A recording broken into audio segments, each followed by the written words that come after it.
And was that a ZVP I saw? A ZVP? Oh man, so many delicious Protosses for RorO to kill. We can have Sun, we can have Bisu, we can have... Well, I guess Best already played. Who else can we have? Paralyze? We can have Paralyze. Oh, it's Bisu. Kim Tae-kyung. Girl toss. Sorry, woman toss. Coming out. Wait a minute, what's his proper nickname? Revolutionist, that's the one.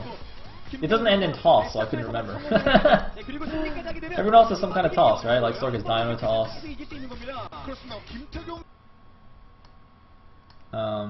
Paralyzes Afro toss.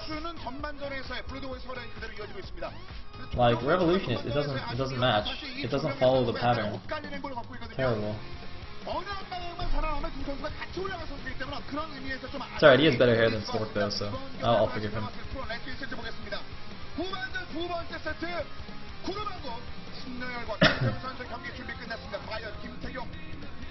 Yeah, Obama toss? Exactly, Obama toss.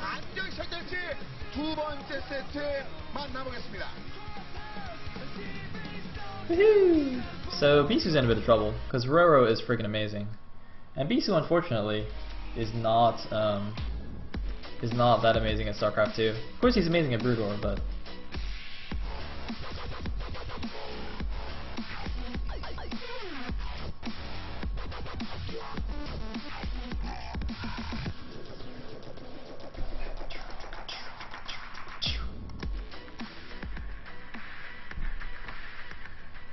Alright, spawning at the bottom left as the red Zerg, we have RorO, one of the cutest players of all time, playing for Samsung Kong. And at the top right, as the blue Protoss. Show him, come on, blue Protoss, there we go. It's going to be Bisu playing for SK Telecom T1. He's going to be building pylon at his front. Standard. Okay, good. Did he get a gap under that pylon? I'm actually not sure if that's tight against the bottom. Maybe it is. I can't tell. Anyway. So we are on Cloud Kingdom, as you can see. And, I mean, as I said, you know, RorO has been sent out a number of times as Kong's ace player in StarCraft 2. And Bisu, I didn't see his record there. Actually, I can go have a look at the Pro League statistics. Bisu is 0-5. What the hell? Okay, I knew he was bad. I didn't realize he was that bad. Bisu is apparently 0-5 in StarCraft 2. He's 5-1 in Brood War. So overall, he's about 50%, but he's apparently 0% in StarCraft 2. And facing RorO isn't exactly going to help his stats there. Wow. That's a little bit, not so good. Anyway, looks like doing a little bit of a disruption with this probe guy. Of course, Bisu, well known in Brood War for having an amazing scouting probe. That's right. And you might wonder, you might say, Sayle, how can you be famous for your scouting probe? That doesn't even make sense. But Bisu probes, man, if you watch his PVZs, those probes are legendary. He can like single-handedly win games with just one probe. Like, denies all your mining, kills all your workers, and then scouts everything in your base, never dies. You make like 20 Zerglings, you're like trying to hunt down the Bisu probe, you get Ling speed, and it's like still not dying, you're like, oh, what's happening? Good times. Anyways, he's gonna do a good old pylon block here at the natural. So RorO just gonna go take his third, not worry about it too much, make a handful of links as well, just to deal with that pylon and the probe.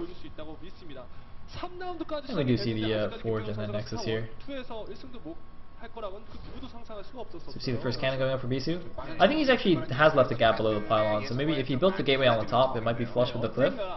I'm afraid I still have a poor eye for judging, you know, building spaces and placements in StarCraft 2. Not that I'm a great judge of it in Brood War either, but yeah, it looks like that's actually the case here. Okay, so that's good. That's actually quite nice, because essentially, when you're playing a PvZ, you want the weakest part of your wall to be furthest away from your ramp. So if you look at his wall, right, his gateway is at the top, and that's the strongest building in that wall, right? The forge is slightly weaker than the gateway, and then the pylon is the weakest part. So if he gets baneling busted, the weakest part of the wall is furthest away from the ramp, and that gives him more space to like force field it off to defend himself. Whereas if the wall was flipped, it'd be a little bit trickier, because then it'd be easier to like bust that part and run lanes into the main and whatnot.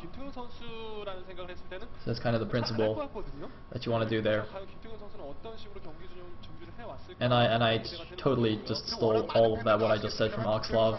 I was like watching his stream the other day on Ladder or something.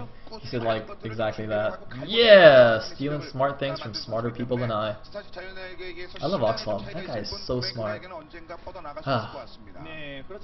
think I told the story on stream, right? I learned like something about BrewDor from watching Oxlov's stream StarCraft 2. It's crazy, man. It's crazy. Guys like Stephen Hawking of StarCraft. I wanna see like a debate between Axlov and Artosis. I think that'd be awesome. You know, like one of those presidential debates, but about StarCraft 2. Because right now like the debates are like Idra and Whiteraw yelling at each other on Twitter, and while that's amusing, you know, it's not the same level of intellectualness. You know, we need to actually have Oxlov versus Artosis. Although they both play Protoss though, so I'm not really sure what they'd argue about, but anyway. Looks like we have Stargate opening from Bisu.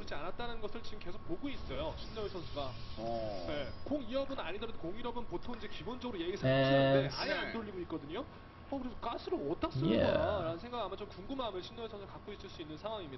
do we have from RorO? Nothing fancy just yet. Just started getting all his gases. And looks like we're having a little bit of pressure here from Bisu, just sending out his first Stalker and Zealot, poking around here. He's gotta be careful though, because the creep's already kind of spreading out a little bit, so gotta be a little bit careful. And looks like Bisu's going straight for Phoenix, not gonna go for the Void Ray first. Interesting stuff, but it looks like a Overlord from RorO is going to scout exactly what's going on here. So he will see the Phoenix in production, see the lack of a Void Ray, and there it is. Okay, so now RorO knows exactly what's going on. Probably just gonna... Whoa! Don't know what just happened there. Region Broadcast seems to occasionally switch back to 4-3 for whatever reason. But yeah, he's probably gonna spore up his mineral lines. Yeah, there he is, getting the Evolution Chamber straight away, and also getting the Lair as well as a couple of additional Queens to help hold this off. And looks like we also see a Robo here at the natural of Bisu. Can pick off the second Overload here. Alright.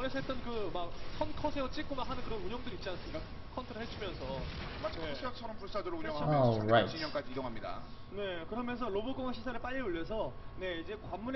like I have sparked like a crazy debate about Oxlov and Artosis. Alright. Love spawning random debates in the chat. So we do have a Roach Warren on the way as well as +1 attack. Lair now finishes. Is he going to get anything with that? I mean, obviously he'll get like Roach speed and whatnot, but looks like Phoenix is going to poke in here. Can't do anything though, because Spore Crawlers rather do finish. I still keep saying Spore Colonies. And it looks like we see a Robo Bay from Bisu going straight into Colossi. Now it's interesting because we saw recently we saw a PVZ where this like exact same thing happened from the Protoss on Entombed. God, who was that? I think that was actually in yesterday's match. Hold on, let me just have a quick look. Oh, Shuttle versus Crazy Hydra, that was it. Shuttle versus Crazy Hydra, yesterday on Entombed. Shuttle did basically this exact build, opening with Pure Phoenix into Fast Colossi. And, I mean, it worked really well, but that was partially because Crazy Hydra would just reacted horribly to it. Like, he made 9 Hydras, did some kind of weird mid-game timing that didn't do anything, and then just kind of didn't make units and died. But in this case, RorO, he has not planted the Hydra Den. He knows that Hydralisks are in fact not very good. And is instead gone for a Spire, now getting his Roach Speed, now getting an additional Macro Hatchery in his main base. So hopefully he will react a little bit better than Crazy Hydra did.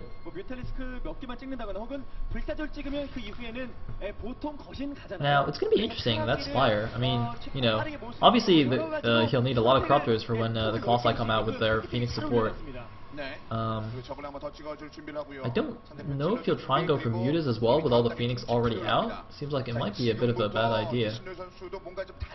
Presumably just... No, he's actually going for mutas here. Okay, that's very interesting.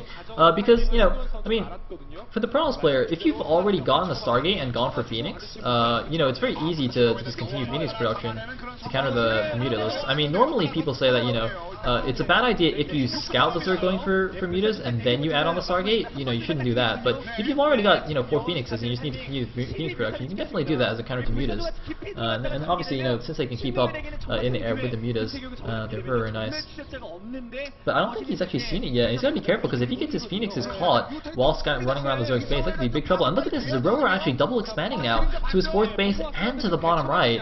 He's taking advantage of this momentary weakness in the Protoss because he knows, you know, the Protoss invested a lot in that Stargate tech. Is now getting a 3rd base as well, just playing very, very defensively with a lot of sentries and zealots, in fact, in his composition. You know, getting his Colossi up, and you know, with this super mobile mutiling army, this harassy, counterattacky army, it's actually a really good idea for him to take, you know, the corner expo, the faraway bases. That's exactly what he's doing. It looks like he just immediately forces a cancel on that 3rd. And actually, but this might be a little bit dangerous though, because now Bisu might just switch into going for a 2-base all-in, and having gone for the greedy double expand, I don't know if RorO will actually have enough to deal with this. Will he just go for the base trade? It looks like his mutas are doing a lot of damage in the main here. The Phoenixes, though, they do come back. Will he be able to pick off all the mutas with the Phoenix? Will the stream be able to stop buffering and actually show us the game? I don't know. These questions and many more on the next episode of Dragon Ball Z. It looks like Bisu's starting the attack now. That 4th base is probably going to have to get cancelled. And the army moving up into the 3rd. There's no spine crawler support here. There's just nothing to defend. It looks like, yeah, RorO is just going to go for the base trade here. The Mutaling running into the natural here. The force field was not up in time. The Lings get into the natural. The few Phoenixes there are getting picked off by the mutas. The mass spine crawler is going up in the main base, in fact. Looks like RorO is, in fact, even prepared to sacrifice his natural for free. He's just massing spine crawlers in the main base. You know, a lot of Zerg players will just mass up the spine crawlers at the natural, but RorO realizes that he needs a little bit more time. They won't be up in time if he plants them at the natural, so he knows he has the bottom right base as well, so he's going to sacrifice the 3rd, sacrifice the natural, just go for this base trade situation, just try and maybe hold on to his main base where all the tech is, and where he has that additional 2nd macro hatchery. He's got a lot of spine crawlers up, but not much else. He's got a few mutas and lings here, and the queens, of course, but those 2 colossi are going to make short work of all the ground units. And even being able to range these spine crawlers. But the thing is, the entire main base of Bisu is gone here. The Lings taking down everything in the natural, the mutas in the main base, and Bisu is looking in a bit of trouble here. I don't think he even has enough air. If RorO can actually just mass up enough mutas here, just ignore the fact that this Colossi, just, you know, get a bunch of mutas and take down all the stalkers and sentries, it's probably not going to matter. I mean, Bisu might even just get eliminated, actually, before he can do anything here. Bisu's army is just way too small to be base trading right now. He cannot kill the Zerg nearly fast enough, and it looks like RorO actually has decided he doesn't want to go for the base trade. He's actually just going to go kill this army now.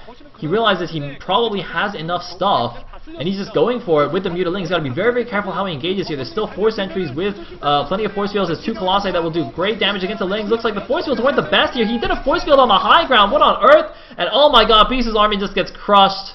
We have a nice looking still image of the last colossi falling in glorious 3 frames per second. I don't know why the hell there's a force field on the high ground. GG from Bisu, and RorO evens up the score 1-1. Bisu now 0-6 in StarCraft 2 matches. He just cannot understand this game. But I mean, RorO, of course, was a formidable opponent. And that was that. That text, I believe, was the Bisu is being revealed text. He didn't say anything. I'm pretty sure that was the new player is being revealed. 불사조를 좀 힘을 실어주는 그런 상황이었다면 불사조가 조금 더 적극적인 정찰을 하면 상대방 그 진영들을 파악을 했었어야 되는데 솔직히 그게 스타 1이나 2랑 비교했을 때는 커세어가 들어가서